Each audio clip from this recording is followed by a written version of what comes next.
Hey, it's great to be with you again today. In the Old Testament, in the book of Daniel, Daniel had been taken captive into Babylon when Babylon overthrew Israel.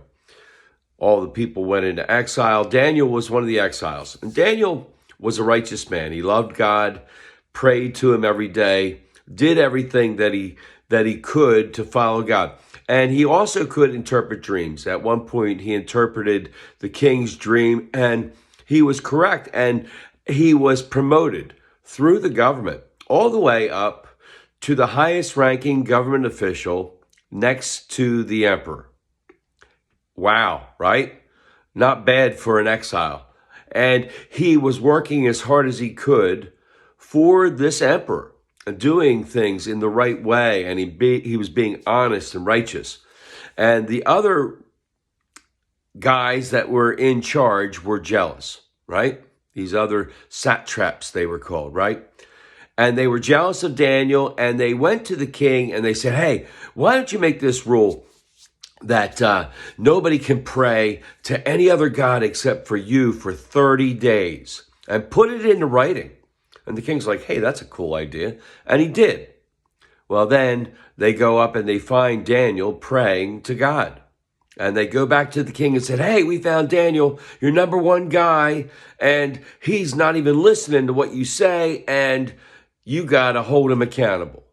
Well, the accountability was being thrown into the lion's den. And the king did everything he could to try to save Daniel, but the satraps were like, you put it in writing. He thinks you're weak, right? And they're just sizing him up and getting him all diced up. And the king finally says, there's nothing I could do. And so he says, go throw Daniel in the lion's den.